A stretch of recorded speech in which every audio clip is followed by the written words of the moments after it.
Hi guys, this lens right here is the Sony 85mm f1.8, and it is definitely one of Sony's best value full-frame lenses. Well, enter this guy right here, a brand new release from Viltrox, an 85mm f1.4 that is the exact same price as this older Sony lens, and as you will see from the tests, they should not be the same price, so we should talk about it.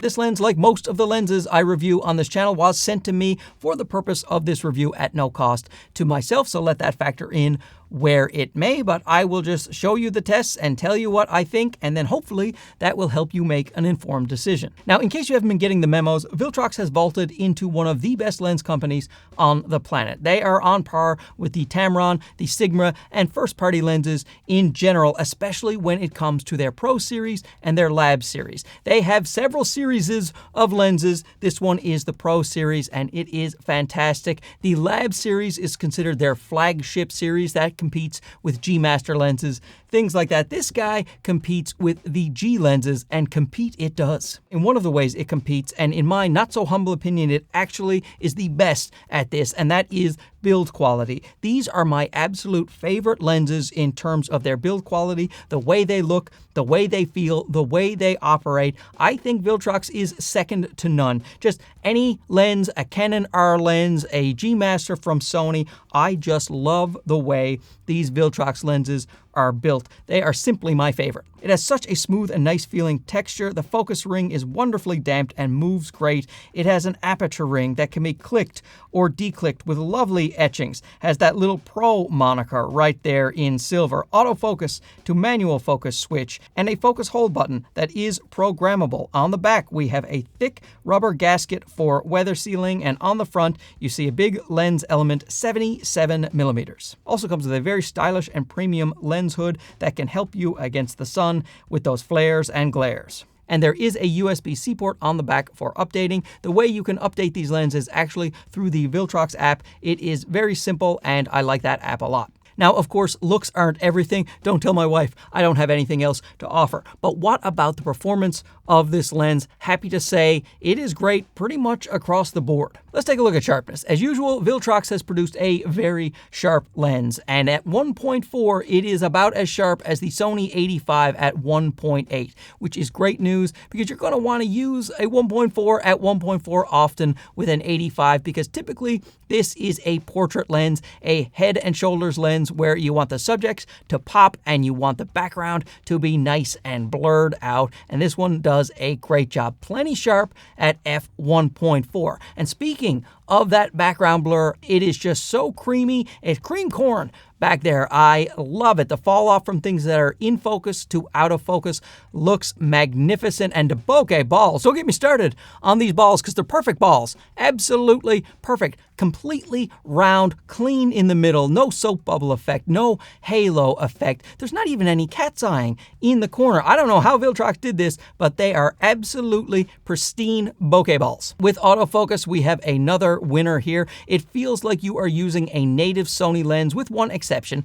and I'll get to that in a second, but the focus itself is very snappy, very reliable, no hesitation, no flutter, extremely confident autofocus. Whether you are an AFC, AFS, it doesn't matter. It is just quick and solid and excellent. The only time that you will see the Sony lenses outperforming these Viltrox lenses in terms of autofocus is when you are tracking fast-moving subjects. The first-party lenses are always going to do better than the third-party lenses when it comes to tracking a subject that is moving fast. So if you plan to use an 85mm for sports and you want to track your subject and just fire off those shots, then you would be better off with a Sony lens, a first-party lens. But if you are not trying to get that burst shooting with those fast-moving subjects, then this thing is going to perform just as well as any native lens. The autofocus is extremely quiet. You can hear it if you are putting your ear up to the lens, as well as when you are changing the aperture value. Once again, you can hear that if your ear is placed right to the lens, but for the most part,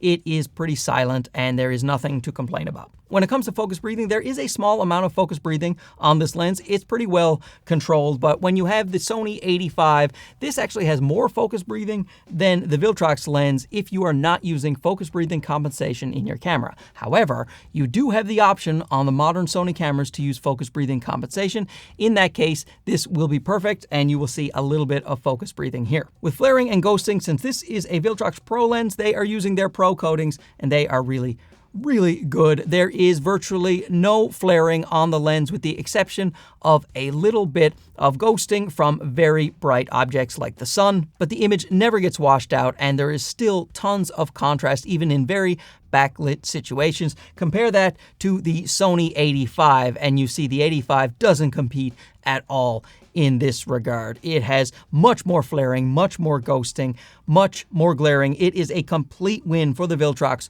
over this Sony. Another place the Viltrox demolishes the Sony is when it comes to chromatic aberration. You will see lateral chromatic aberration and plenty of longitudinal chromatic aberration on this Sony 85, whereas this Viltrox, the lateral chromatic aberration basically doesn't exist. I haven't seen any lateral chromatic aberration no matter how hard I stress this lens, and even the longitudinal chromatic aberration, which I would expect to see on an 85mm f1.4. It is very hard to get the lens to have any kind of LOCA. That is the color fringing you see on the areas that are out of focus in the foreground and the background. This lens does an excellent job of suppressing that longitudinal chromatic aberration as well as the lateral chromatic aberration, so great job, Viltrox. The minimum focus distance is about the same on both, 79 centimeters on the Viltrox, 80 centimeters on the Sony. Now, one of the only ways that the Sony lens beats the Viltrox lens is in what it weighs. The Sony lens is 373 grams, and the Viltrox is a pretty hefty 795 grams. And as you can see with the two lenses on my lovely scale here, that the Sony is quite a bit smaller than the Viltrox. So you definitely feel that in your camera bag and on your camera. Now, personally, I want a high quality 85mm f1.4, and I am willing to take the fact that this weighs a little more than twice what this weighs when I can get better photos with a shallower depth of field. When it comes to vignetting and distortion, the vignetting is there a little bit at f1.4. Personally, it doesn't bother me at all. I usually add vignetting to my photos, but of course you can correct that in post quite easily, and you can also use the Lightroom profile that they will be providing once this lens is released. So one click and all of your vignetting will be gone. Distortion, I don't really see any to speak of, but again, if there is a little bit, you can correct it or they will be providing a profile. With pricing, check the links below for the official pricing because this is not confirmed yet when I am telling you, but they're saying to me it's going to be $598 USD for the Viltrox 85 1.4, and that is the same price as the Sony 85mm f1.8 from many years ago. And even though it's a bigger and heavier lens, to get that 1.4 and all this optical superiority, I would buy this all day long for the same price that I would get this Sony for. I would pay a fair amount more for this lens than I would for the Sony. Don't tell Viltrox. But that's just me. Let me know down below. Do you shoot with an 85? If so, which one? Do you like it? Are you thinking of upgrading? Does this thing float your boat? Let me know down below and we'll have a nice little discussion about it. Thanks for watching this. We'll talk to you again soon. Okay, bye-bye.